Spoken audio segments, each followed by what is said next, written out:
আমার বাচ্চা হওয়ার পর আমার সংসারে অনেক অভাবে দেখা ছিল, আমার স্বামী সংসার চালাতে পারতেছিল না। আমি আমার বাবা মার পাশে দাঁড়াতে পারি, আমি তাদেরকে সাহায্য করতে পারি। ঢাকা শহরে একজনের ইনকামে সংসার চালানো অনেক সমস্যা হয়, অনেক জটিলতা দেখা দেয়, হিমশিম খেয়ে যায়। ছেলে মেয়ে বাবা মার দেখাশোনা করার জন্য আসলে সব মিলে একটা কর্মের দরকারের জন্য আমি এখানে চাকরি করতে আসছি।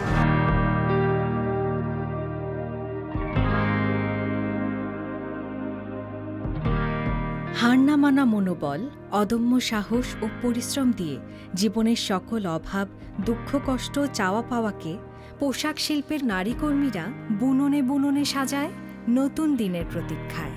তাদের মধ্যে কেউ কেউ পৌঁছে যান কাঙ্ক্ষিত লক্ষ্যের কাছাকাছি, যারা নিজের অজান্তেই হয়ে ওঠেন অনেকের প্রেরণা।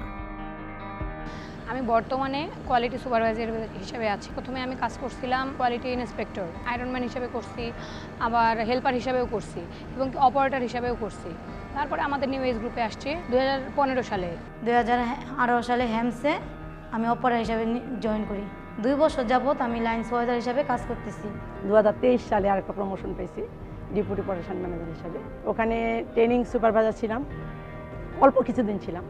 তারপরে স্যারের আমাকে সুপারভাইজার পদ দিয়েছে। ওখান থেকে এখানে আমি আসছি ফ্লোর চিফ হিসাবে। সালমা আমাদের সুপারভাইজার ছিলেন 2001 সালে। সে ওয়ার্কার থেকে supervisor, line chief, line leader, তারপরে সে ডেপুটি প্রোডাকশন ম্যানেজার হয়েছে by virtue of his own skill. কিন্তু সেই স্কিলটাকে আমরা কিছুটা ঘষামাজা করে আপলিফট করেছি। আমাদের স্যার যিনি আছেন প্রোডাকশন ম্যানেজার, সবাই আর কি ওদের মনে হয়েছে যে সুবিচারে আসছে যে না এই মেয়েটা ভালো কাজ করতে পারবে। যখনই একটা পদোন্নতি দেয়, একটা সুপারভাইজার বানায় কোয়ালিটি থেকে, তখন কয়েকজনের সাথে থাকে এই ট্রেনিং করায় বিভিন্ন, বা তাদের সুপারভাইজারের প্রতি তার দৃষ্টি আকর্ষণ থাকে যে আমরা এখন এই নারীর থেকে আমরা একটা কোয়ালিটি সুপারভাইজার বানাবো। তখন তাদের গুরুত্বটা বেশি থাকে যে ইমিডিয়েটলি বস, তারপর হইলো ইনচার্জ, এরপরে ম্যানেজার। তো এইভাবেই তারা আস্তে আস্তে উপরে উঠে। যে মেয়েরা কমিউনিকেটর হিসেবে very good rather than boys to the mass people, to the mass worker, they speak very well, they speak from the heart. এমন সময় হয় যে আমি একটা কাজ করতেছি, আমার একটা স্টাইলিং ভুল হয়ে গেছে, বায়ার তো ওটা নিবে না। পরে এখানে দেখা যায় আমি মাঝে মাঝে হতাশ হয়ে যাই, হ্যাঁ এটা আমি এখন কি করব, মনের মধ্যে ভয় লাগে।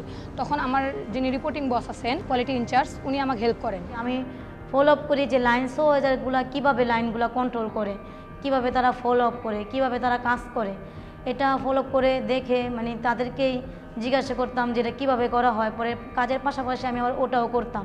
এভাবে তাদের যাই না শিক্ষা আমি লাইন চালানোর অভিজ্ঞতাটা আমি অর্জন করছি।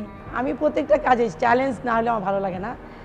যত চ্যালেঞ্জ নিব তত আমি উপরে উঠতে পারবো। আর প্রত্যেকটা কাজে আমার যতগুলো ধাপ উঠছে, আমি প্রত্যেকটা কাজে চ্যালেঞ্জ দিয়ে কাজ করছি। তাকে আমরা ইনহাউস ট্রেনিং দিয়েছি, সফট স্কিলের ট্রেনিং দিয়েছি, লিডারশিপ ট্রেনিং আমরা সালমাকে করিয়েছি। লিডারশিপ ট্রেনিংয়ের প্রথম অবজেক্টিভ ছিল you motivate people to achieve your goal. এক একটা অপারেটর, এক একটা হেল্পার এক এক রকমের, ওদের মনোবল বোঝার জন্য আমাকে সবসময় চেষ্টা করতে হয়।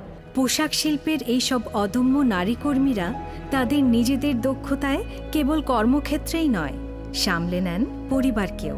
আমি বাড়িতে গেলে আমি যদি একটা কোনো কথা বলি, মনে করেন ফ্যামিলির দিক দিয়ে কোনো যদি আলোচনা হয়, সেখানে আমি যদি একটা কথা বলি তারা আমার কথার প্রাধান্য দেয়। আমার ফ্যামিলিতে আমি আগে আমার কথা শুনতো বলতে এমন না, শুনতো কিন্তু কিছু কম।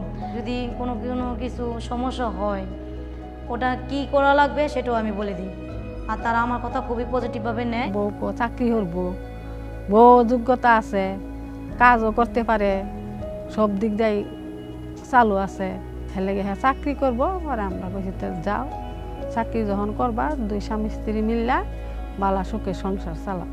যে কোনো একটা জিনিস করতে গেলে দুজনের সিদ্ধান্ত নিই, এতে আমি অনেক ভরসা পাই।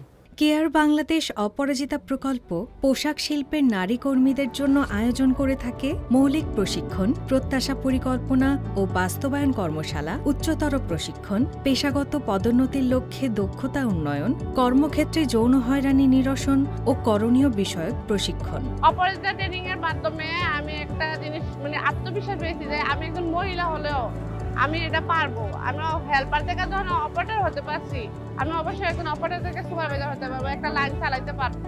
ট্রেনিং পাওয়ার পরে আমি চ্যালেঞ্জ নিতে পারি যে আমি ফ্লোরে গিয়ে সুপারভাইজার হিসেবে কাজ করতে পারি। যেহেতু আমাদের 70% নিয়ারলি উইমেন ওয়ার্কার, আমাদের লিডারশিপ পজিশনে নিয়ারলি 70% আমরা মহিলা স্টাফ রাখার চেষ্টা করব এবং উন্নীত করার চেষ্টা করব।